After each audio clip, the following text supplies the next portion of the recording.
And we're here. And let's ground in. And let's ground in. So as you close your eyes, just bringing yourself into presence.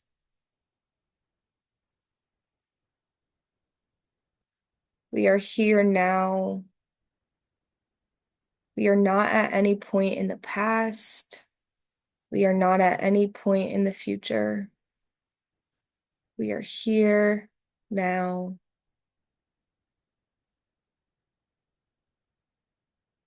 Saying to yourself, here I still am, through whatever emotional highs and lows this last week has brought, through any doubt, worry, anxiety, or fear. Here you still are, and you've still got yourself.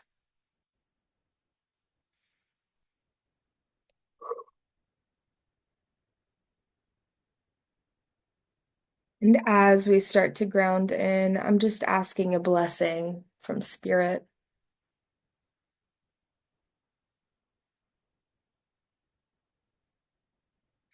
Would you fill our hearts and our minds? Would you lead me to the things to say that will bring the most healing for the most people?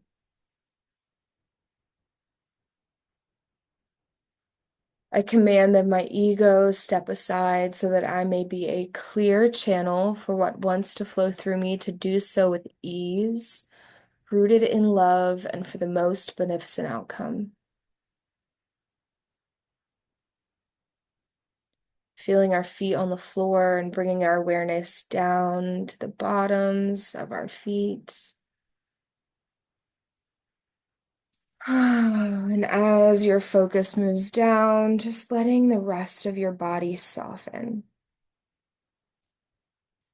Noticing where you may be holding, clenching, or tensing your muscles. Relaxing those places and softening deeper and deeper into your body and into this moment.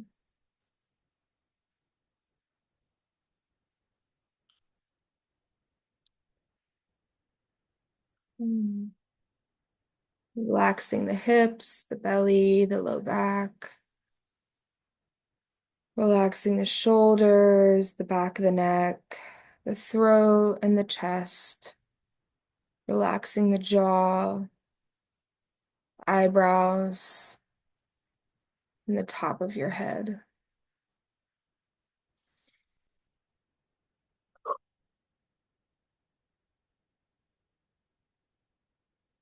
And then letting your awareness travel back down to the bottoms of your feet, where you envision a grounding cord that appears at the bottoms of your feet.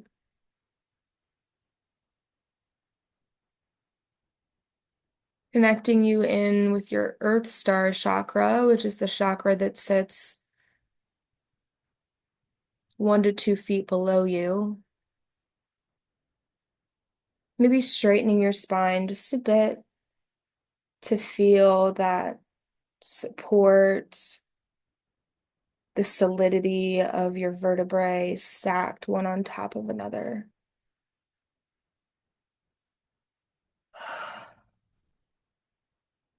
And visualizing this grounding cord as a column of light.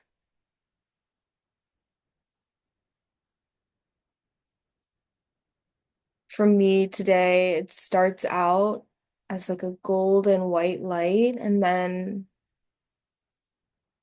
it changes color and texture, oscillating from this golden yellow white to blue, magenta, green, deep indigo, pink.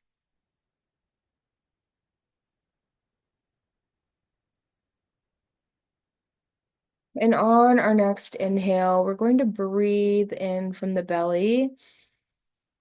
And then exhale, letting go, releasing anything that you don't want to take into this session or into the rest of your day with the breath, letting your breath return to normal and sending that grounding cord, that column of light all the way down through the building that you're in, through that building's foundation, through the hard earth, and through all the layers of the earth, rock, sand, sediment, through the primordial waters, through terra firma, the layers of the earth that have been untouched by man, the purest parts of our planet. And as we drop that grounding cord, we send with it any energy that feels excessive, that isn't ours, or that we're not choosing. And today we also send a special blessing and a prayer of thanks to the earth. Thank you for holding us. Thank you for helping us heal. Thank you for always being there. Feeling that grounded connection with the earth and feeling that supportive, nourishing, steady earth energy, that dependable earth beneath you, rising back up that grounding cord, up, up, up, up through all the layers of the earth until it reaches you and you feel grounded and centered and clear and held.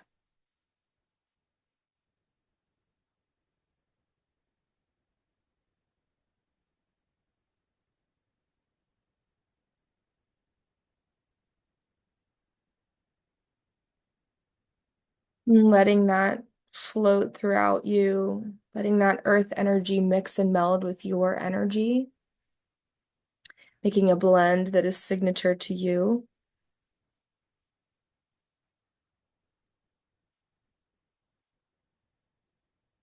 Noticing if you feel any different in your body.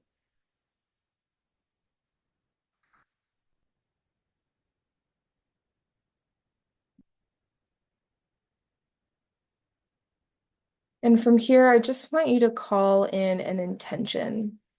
How do you want to feel for the rest of your day? How do you want to feel the rest of your week for this working session?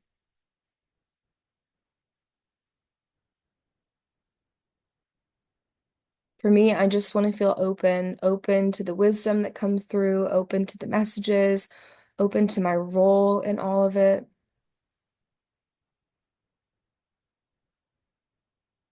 Open to magic and miracles, open to divine intervention, open to quantum leaps and spontaneous awakenings. Open, open, open, open, open. Letting your intention come to mind and imagine pulling it into your heart, taking a nice deep breath in through the belly and filling up on that intention, and exhale, releasing anything else.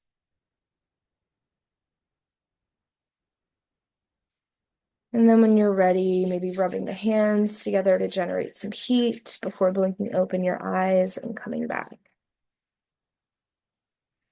So this is what I want to say. In the moments where our words fall short, and in the moments where we don't know what to do, and in the moments where we feel frozen, we trust that our energy speaks louder. When you're not sure which next step to take, your energy and your desire for breakthrough, for new perspectives, for seeing clearly, that energetic power is stronger and more impactful then the not knowing, then the uncertainty. One of my questions that I want to ponder during this work session is, what is my role right now? What is my role in all of this? And where can I direct my energy and focus right now to have the most positive impact on myself, on my own inner world, on my home, my husband and me, on my friends and community? How can I brighten my light so that the ripple effects of that are the strongest and the most potent for my own damn self, selfishly, and for the impact I'm here to have? And I think sometimes these kinds of questions can get us into a sneaky pattern of thinking that there is a right and wrong way to use our energy, which I think is a false binary that we can divest from. Um, but it is helpful to claim a focus. It is helpful to claim a direction, even if that direction is going to change by the minute. When we talk about presence and bringing our whole self to something, my head is tingling, which is an intuitive sign that I'm onto something. When we bring as much of our whole selves to something as we can, we bring our presence. As opposed to, if I'm here and I'm also thinking I should be here and here and here and focusing on this and this and this and this, that leads to fragmentation. On the surface, it's distraction, and it's hard to be focused when you're distracted. But if you're distracted, it's easy to think that you're powerless to the distractions. Oh, I'm just really distracted today. And while it is true that, like, we cannot control the collective energy right now, it is true that there is a lot outside of our control, and feeling distracted is not inherently a bad thing. And we are meant to be people, like citizens of the world, and that means we can't all be love and light all the time. Like, that's not the point. The point is to be real humans in connection and in community and in relationship with other real humans. But the systems that work against us would want us to stay distracted and powerless. And so, how can I choose a focus, even if that focus feels insignificant, or even if that focus is temporary? It's all temporary. But for this little segment of time, I'm going to really connect into my intuition and my higher mind and spirit. I'm really going to connect into the tools that I have available to me that help me feel more resourced so that I can be of service, so that I can be a part of the solution. And that also includes doing my mundane ass little taskies, because that is part of my job. It is part of my contracted agreement with God and the universe to do my part. And we can hold both. We can hold all of it. We can hold the distraction. We can hold the power of choice. We can hold our responsibilities and what would be in integrity for us to do. And we can also hold our grief and our personal pain and our personal drama. And we can hold our desire for more and for magic and for miracles and for divine intervention, because truly, where we catalyze those miracles and quantum leaps and sparkly manifestations, and oh my God, I can't believe this just happened. This is exactly what I've always wanted. Those things happen when you are diligent and willing and committed to what is in front of you. When you are committed and present with what is in front of you, and you let yourself be open to, there's that word open again, open to the magic of that which I cannot yet see. It's this or something better. It is this or something better.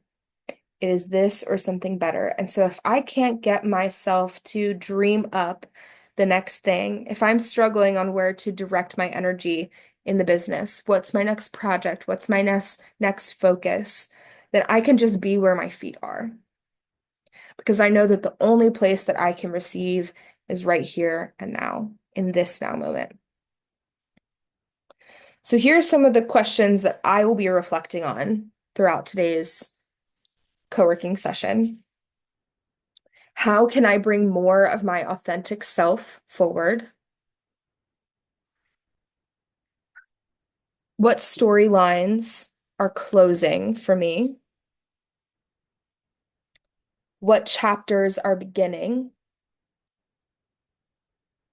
And maybe with those two questions, it's not so personal. It's not what storylines are closing for me. It's what storylines are closing collectively. I know as an intuitive, like that's something that I'm working on is channeling for a bigger group.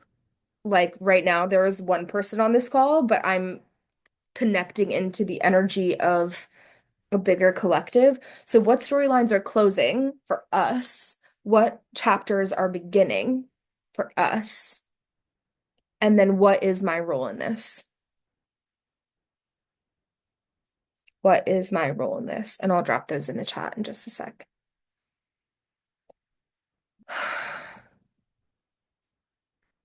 Okay. I want to pull a card for us. I want to pull a card for us. I want to pull a card for our healing. And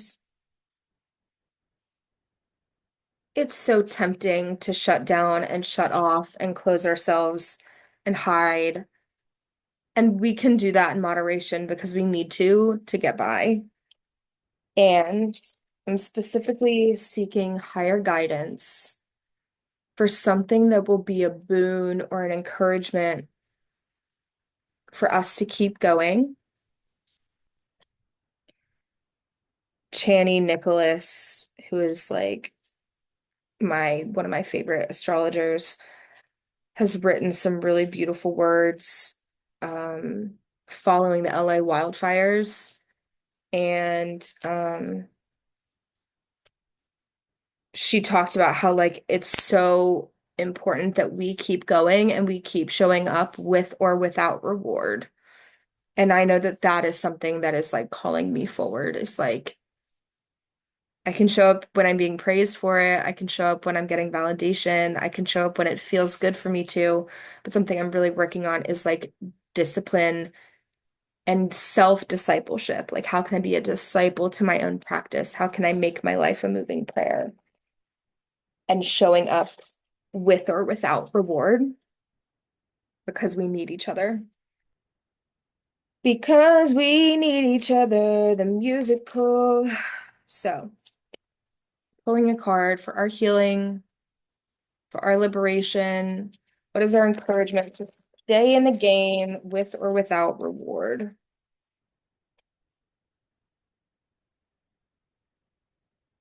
Hmm. Lifting the veil, questioning everything, anything unaligned must go. And this is from Rebecca Campbell's Starseed Oracle.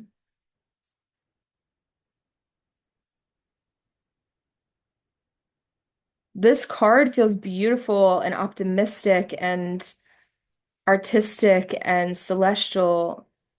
And I think with this um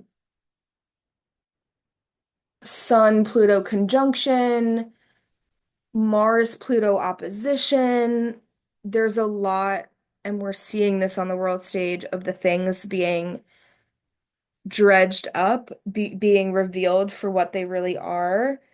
Um, Everything is not as it seems, and the truth is being revealed.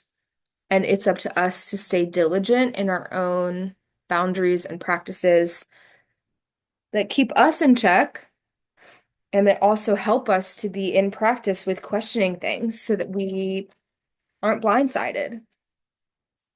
I'm curious to see what the guidebook says about this. So, lifting the veil, questioning everything, anything unaligned must go.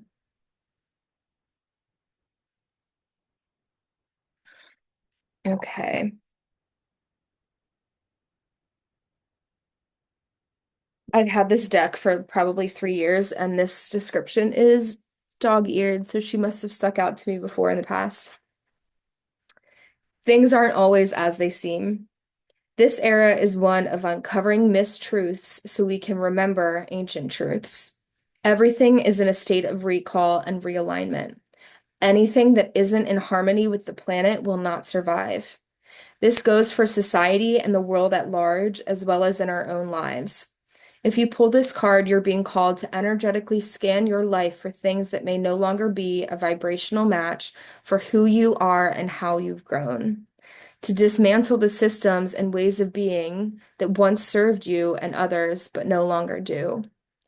Some star seeds are here to lift the veil between the seen and unseen worlds, to shine a light on things that are inauthentic or unaligned with the survival and well-being of Earth, to stand for and protect those who don't have a voice, to look deeper and question everything that previous generations did not. Some star seeds cannot tolerate things that aren't congruent. They're here to bring society and humanity back into harmony with the planet and the creator at large. If we tolerate things in our lives that aren't aligned and congruent with it, we add to the misalignment of the planet. You're being called to trust yourself, notice what's out of alignment, and then take the baby steps required to bring it back into harmony. This is no easy feat, but it's so worthwhile, both individually and for the planet. What isn't congruent in your life, and how are you being called to bring it back into harmony? And I think that that is so poignant. The like, if we tolerate things that aren't fully congruent for us individually, we like decrease the vibration and the congruence and harmony of the planet. So it isn't selfish for you to say no to things that aren't a full fuck yes. It's actually of service because you vibrating in alignment, you like back to that question that I had earlier of like, how do I shine my light even brighter? I think it's that discernment, it's that like precise slice and carving out of anything that isn't for us. That is important work. It matters.